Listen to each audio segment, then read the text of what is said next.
ಎಲ್ಲರಿಗೂ ನಮಸ್ಕಾರ ಸ್ನೇಹಿತರೆ. ನಮ್ಮ ಭಾರತ ತಂಡ ವೆಸ್ಟ್ ಇಂಡೀಸ್ ನ ವಿರುದ್ಧ 5 ವಿಕೆಟ್ಗಳಿಂದ ಗೆದ್ದ ಕೂಡಲೇ ಸೆಮಿಫೈನಲ್ ಗೆ ಎಂಟ್ರಿ ಕೊಡುತ್ತೆ. ಇನ್ನು ಸೆಮಿಫೈನಲ್ ಗೆ ಕಾಲಿಡುತ್ತಿದ್ದಂತೆ ಆಸ್ಟ್ರೇಲಿಯಾದ ದಿಗ್ಗಜರ ಮಾಜಿ ಆಟಗಾರ ಆಗಿರುವಂತಹ ರಿಕ್ಕಿ ಪಾಂಟಿಂಗ್ ಮತ್ತು ಆಸ್ಟ್ರೇಲಿಯಾದ ಸ್ಟಾರ್ ಆಟಗಾರ ಮತ್ತು ಕ್ಯಾಪ್ಟನ್ ಆಗಿರುವಂತಹ ಪ್ಯಾಟ್ ಕಮಿನ್ಸ್ ಕೊಟ್ಟರು ನಮ್ಮ ಭಾರತ ತಂಡದ ಬಗ್ಗೆ ಯಾರು ಊಹಿಸದ ಹೇಳಿಕೆ. ಹೌದು ಸ್ನೇಹಿತರೆ, ಅಷ್ಟಕ್ಕೂ ಪ್ಯಾಟ್ ಕಮಿನ್ಸ್ ಮತ್ತು ರಿಕ್ಕಿ ಪಾಂಟಿಂಗ್ ಅವರು ಏನೆಲ್ಲ ಮಾತನಾಡಿದ್ದಾರೆ ನಮ್ಮ ತಂಡದ ಬಗ್ಗೆ ಮತ್ತು ನಮ್ಮ ಭಾರತ ತಂಡದ ಬಗ್ಗೆ, ಆಟಗಾರರ ಬಗ್ಗೆ ಏನೆಲ್ಲ ಹೇಳಿದ್ದಾರೆ ಅಂತ ತಿಳ್ಕೊಂಬರೋಣ ಬನ್ನಿ.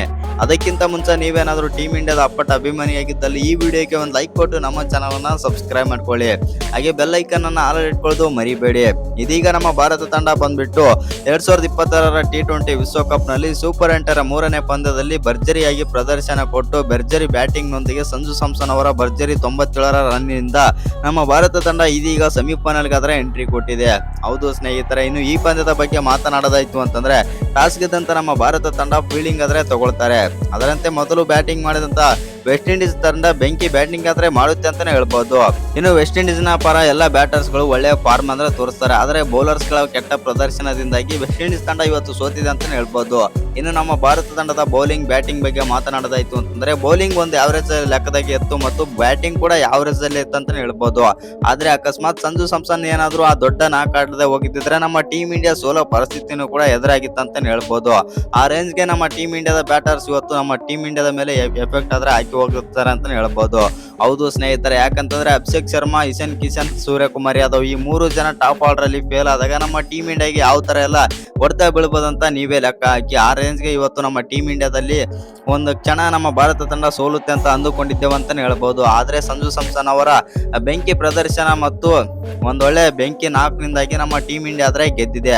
ಎಸ್ಪೆಷಲಿ ಹೇಳ್ಬೇಕಂತಂದ್ರೆ ಈ ಪಂದ್ಯದಲ್ಲಿ ಸಂಜು ಸ್ಯಾಮ್ಸನ್ ಅವರು 50 ಬಾಲ್ಗಳಲ್ಲಿ 97 ರನ್ ಆದ್ರೆ ಹೊಡಿತಾರೆ. ಇನ್ನು ಈ ಪಂದ್ಯ ಗೆಲುವಿಗೆ ಪ್ರಮುಖ ಕಾರಣ ಅಂತಂದ್ರೆ ಅದು ಸಂಜು ಸ್ಯಾಮ್ಸನ್. ಇನ್ನು ಈ ಪಂದ್ಯ ಮುಗಿದ ಬಳಿಕ ಮಾತನಾಡಿದಂತ ಅಂದ್ರೆ ಈ ಪಂದ್ಯ ನಮ್ಮ ಭಾರತ ತಂಡ ವೆಸ್ಟ್ ಇಂಡೀಸ್ ನ ವಿರುದ್ಧ ಗೆದ್ದ ತಕ್ಷಣವೇ ಸೆಮಿಫೈನಲ್ ಗಾದ್ರೆ ಎಂಟ್ರಿ ಕೊಟ್ಟಿದೆ ಅಂತಾನೆ ಹೇಳ್ಬಹುದು. ಇನ್ನು ಸೆಮಿಫೈನಲ್ ಅಲ್ಲಿ ಇಂಗ್ಲೆಂಡ್ ವಿರುದ್ಧ ಆದ್ರೆ ನಮ್ಮ ಭಾರತ ತಂಡ ಆದ್ರೆ ಆಡಲಿದೆ. ಇನ್ನು ಈ ಸೆಮಿಫೈನಲ್ ಗೆ ರೀಚ್ ಆಗ್ತಾ ಇದ್ದಂತೆ ಆಸ್ಟ್ರೇಲಿಯಾದ ಮಾಜಿ ದಿಗ್ಗಜ ಆಟಗಾರ ಆಗಿರುವಂತ ರಿಕ್ಕಿ ಪಾಂಟಿಂಗ್ ಅವರು ಈ ರೀತಿ ಆದ್ರೆ ಒಂದು ಸ್ಟೇಟ್ಮೆಂಟ್ ಆದ್ರೆ ಕೊಟ್ಟಿದ್ದಾರೆ.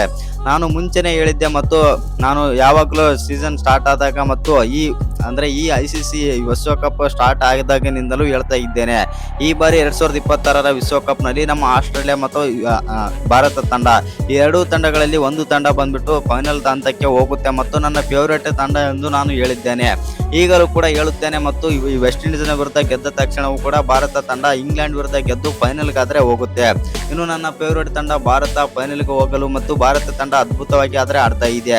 ಇನ್ನು ಯಾಕಂತಂದ್ರೆ ಎಲ್ಲ ಆಟಗಾರರು ಕೂಡ ಒಳ್ಳೆ ಫಾರ್ಮ್ ಆದ್ರೆ ತೋರಿಸ್ತಾ ಇದ್ದಾರೆ. ಒಬ್ಬ ಆಟಗಾರನ ಮೇಲೆ ಈ ತಂಡ ಆದ್ರೆ ನಿಗದಿ ಆಗಿಲ್ಲ ಮತ್ತು ಒಂದು ಆಟದಲ್ಲಿ ಒಬ್ಬ ಆಟಗಾರ ಪ್ರದರ್ಶನ ಮಾಡಿದ್ರೆ ಇನ್ನೊಂದು ಆಟದಲ್ಲಿ ಇನ್ನೊಬ್ಬ ಆಟಗಾರ ಬಂದು ಪ್ರದರ್ಶನ ಕೊಡ್ತಾನೆ ಮತ್ತು ಬೆಂಕಿ ಬ್ಯಾಟಿಂಗ್ ಮತ್ತು ಬೌಲಿಂಗ್ ಆದ್ರೆ ಮಾಡುತ್ತಾರೆ.